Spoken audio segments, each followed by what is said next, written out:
जिन candidates को किसी ऐसे कॉलेज में एडमिशन लेना है जिसका लोकेशन, जिनका बीएड में बेसिकली जो एडमिशन हो रहा हो उस कॉलेज का जो लोकेशन है वो दिल्ली में ही रहे, दिल्ली एनसीआर में ही रहे। बहुत से ऐसे लोग होता है कि भैया वो कहीं बाहर जाके नहीं बीएड करना चाहते हो, चाहते हैं कि उनका एडमिशन का कॉलेज का एरिया जो दिल्ली एनसीआर में रहे। तो इन दैट केस पास्ट में मैं बहुत बार अपने वेबिनार सेमिनार्स में एंड जगह जगह मल्टीपल प्लेटफॉर्म्स पे वीडियोस में मैंने आप लोगों को बताया कि आपका IP university, Indraprastha university, GGSIP university, अगर आपको दिल्ली में रह के बीएड करना है तो सबसे टॉप पर प्रायोरिटी में होना चाहिए फॉर्म फिल करने के लिए। एंड प्रीवियसली भी मैंने इस बात को काफी इंफेसिस देकर आपको एक्सप्लेन किया है कि इंडिया में 90% यूनिवर्सिटीज जो बीएड करा रही होती हैं, ठीक है, 90% यूनिवर्सिटीज जो बीएड करा रही होती हैं अपने यहाँ, ठीक है, 90% यूनिवर्सिटीज जो अपने यहाँ बीएड करा रही होती हैं, हाई प्रोबेबिलिटी होता है कि इनके यहाँ जो एडमिशन हो रहा होगा बीएड में, ठीक है, इनके यहाँ जो एडमिशन हो रहा होगा बीएड में बेसिकली सीयूईटी के सीओक्यूपी 03 वाले पेपर कोड से हो रहा होगा। तो बेसिकली आपको करना क्या होता है कि जैसे मार्च का महीना चल रहा है अगर मान लो, तो सीयूईटी का जब फॉर्म फिल हो रहा है, जब एग्जाम हो रहा है, तो तुम सीयूईटी का सीओक्यूपी 03 वाला पेपर मान लो दे दिए, ठीक है। फ्यूचर में कोई भी यूनिवर्सिटी का फॉर्म निकलता है तो 90% हाई प्रोबेबिलिटी रहती है कि उसके यहाँ बीएड में जो एडमिशन हो रहा होगा सीयूईटी के सीओक्यूपी 03 वाले पेपर कोड से ही उसके यहाँ एडमिशन हो रहा होगा। लेकिन जो 10% का एक्सेप्शन है, मान लो जो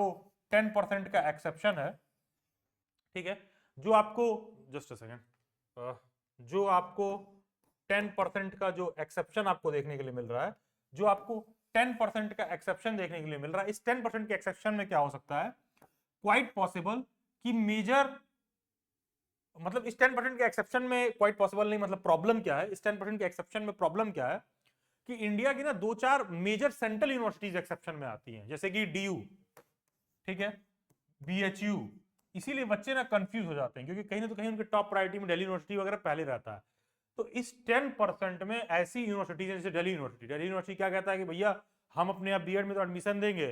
लेकिन हमारे यहाँ हर सब्जेक्ट के हिसाब से अलग अलग पेपर होगा। तुम नॉर्मल किसी सब्जेक्ट के हो तो सीओक्यूपी 03 है, सोशल साइंस के हो तो 04 के रहोगे, साइंस के हो तो 06 वाला दोगे, लैंग्वेज के हो तो 05 वाला दोगे, मैथ के हो तो 07 वाला पेपर कोड दोगे सीयूईटी का। और 90% यूनिवर्सिटीज क्या कह रही है, डजेंट मैटर कि आपका सब्जेक्ट कौन सा है, आप सीयूक्यूपी 03 वाला पेपर देके हमारे एडमिशन लोगे। और कुछ मेजॉरिटी ऑफ द कुछ जो 10% बच जाती है यूनिवर्सिटीज, वो अपने यहाँ बीएड में अलग अलग तरीके से एडमिशन लेती हैं, ठीक है। ये बात हमको यहां तक क्लियर है। उसी कड़ी में जब यहां पर ये जो वीडियो लेक्चर की बात है, जब आपको आईपी यूनिवर्सिटी में आपको एडमिशन लेना है, आपको अगर इसको टारगेट बनाना है, तो आईपी यूनिवर्सिटी का एग्जाम तो खुद से होता है, ठीक है, आईपी यूनिवर्सिटी अपना पेपर खुद कंडक्ट करता है, आईपीसीईटी, आईपी कॉमन एंट्रेंस टेस्ट करके इनका खुद का पेपर होता है, ठीक है, आईपीसीईटी, आईपी कॉमन एंट्रेंस टेस्ट जो है आईपी का इनका खुद का पेपर होता है, खुद ही अपना पेपर कराएंगे, ठीक है। तो फिर आईपी क्या करता है, आईपी कहता है कि भाई हम अपना पेपर खुद कराएंगे और उससे जितनी भी सीटें हमारे यहां फिल हो जाएंगी हम आईपीसीईटी से ही फिल करेंगे। मतलब कहने का इनका कहना है कि हम अपना पेपर खुद कराएंगे और मान लो 100 सीट है, 100 में अगर 90% सीट जो है, 90 सीट जो है ये समझ लो इन्हीं कैसे फिल हो जाएगी, आईपीसीईटी से ही फिल हो जाएगी। कोई जरूरी नहीं कि 90 फेल हो सकता है 92 फेल हो जाए, हो सकता है 98 फेल हो जाए, हो सकता है पूरा 100 फेल हो जाए। तो आईपी यूनिवर्सिटी क्या कहता है कि हम अपना एग्जाम खुद कराएंगे, आईपी का कॉमन एंट्रेंस टेस्ट हम खुद से कराएंगे, अपना पेपर हम खुद कराएंगे, हमारे यहाँ एडमिशन हमारे एग्जाम से होगा। एंड सारे बच्चे जो दिल्ली बैठ से प्रिपरेशन क्लास भी ज्वाइन करते हैं वो आईपी का कॉमन एंट्रेंस टेस्ट ज्वाइन करते हैं, इसी पर ज्वाइन करते हैं। कोई भी यहाँ पर जो 2 4 5 10% सीट बच जाएगा उस पर कोई बच्चा रिलाय नहीं करता है। लेकिन मैं आपको पास्ट 2 ईयर के एक्सपीरियंस से बता रहा हूं ना, कुछ सीटें श्योरली बच जाती हैं, कुछ सीट ऐसा होता है कि श्योरली दे आर लेफ्ट। और आईपी क्या कहता है कि जब हमारे यहां कंप्लीट एडमिशन प्रोसीजर कंप्लीट हो जाएगा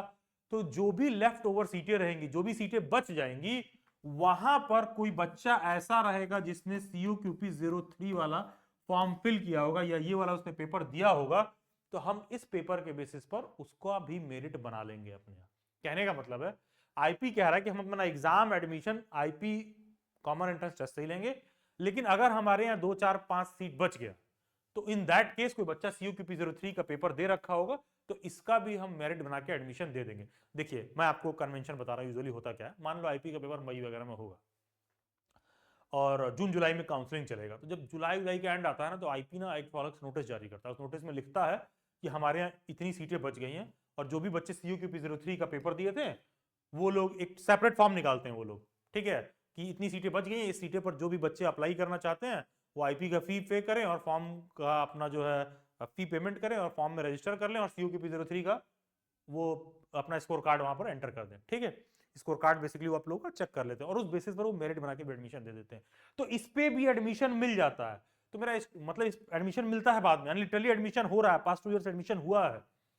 तो इस पे स्टूडेंट्स को स्ट्रांग रिकमेंडेशन है कि जो भी बच्चे ऐसे हैं कि जो दिल्ली एनसीआर में बीएड को लेकर टारगेट कर रहे हैं, उनको CUQP03 वाला पेपर कोड देना चाहिए। उनके माइंड में ये बात रहना चाहिए कि